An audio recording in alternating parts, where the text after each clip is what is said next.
Hi everyone, George Belville here. I'm a realtor in Maryland and I'm creating this video to answer the question, what inspections should we have when buying a home? It's a huge question.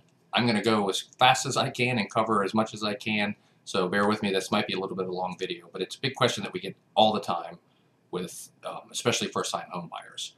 So when people talk about home inspections, it's really a broad category of things, and there are several subcategories for that. For the most part, when people say home inspection, they're talking about what we call the structural mechanical inspection. And obviously that's an inspection of the physical house itself, the structure, the mechanicals, the roof, the windows, the plumbing, the flooring, the outside, the siding, the flashings, all of that. That's the structural mechanical inspection. And that's what most people think of when they think of a home inspection. The other home inspections, especially in our area, are radon, which is radon is an odorless, colorless gas that emanates up from radon in the ground, from radium in the ground, and it turns into a gas and it sits in the lowest level of your house. And over long term, it's like smoking. It's the second leading cause of cancer in the U.S. It's easy to mitigate, but it is something that a lot of people want to test for. And the mid-Maryland area tends to have a lot of radon. The other one is chimney inspection, and there are masonry chimneys and metal chimneys, and obviously, metal chimney is much simpler.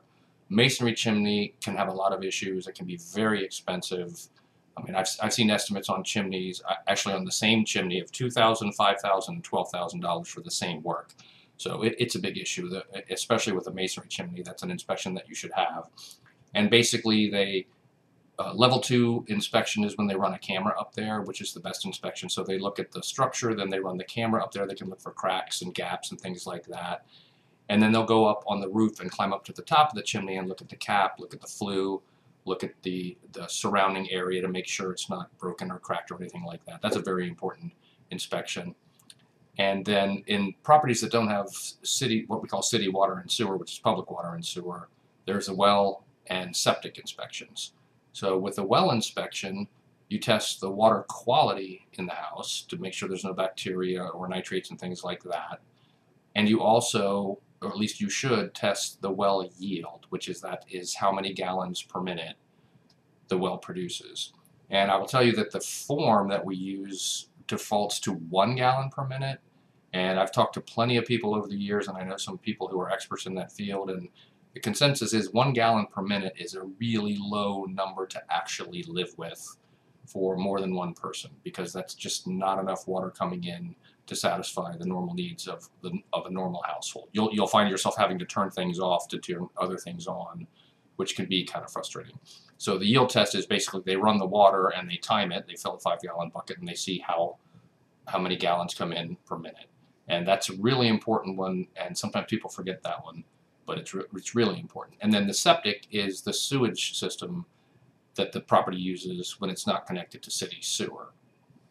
And it's pretty much non-mechanical. It's based on gravity. I won't go into details of how it works, but they tend to last a really long time, 25 to 35 years, even more, if it's taken care of especially. But one thing I'm a big proponent of is some companies now do camera inspections. So really, for parts of that system, the only way to know what's truly going on without finding signs of failure is to run a camera through there and look for cracks and roots that will grow. It's very nutritious for plants in that environment, so roots will grow into the tank and things like that. So a septic inspection with a camera is a really good thing to do.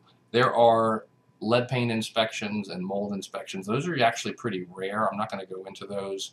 And I couldn't tell you the last time I did a lead paint inspection or a mold inspection. It's just relatively unusual and has its own pros and cons, which maybe that should be another video.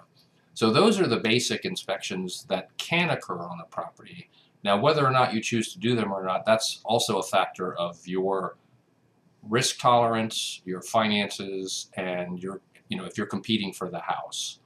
Because obviously if you do the inspection and you find something and you want the seller to fix it, that's not as competitive as an offer that doesn't have those, and the seller knows that you're not going to find, they're not going to be asked to fix anything.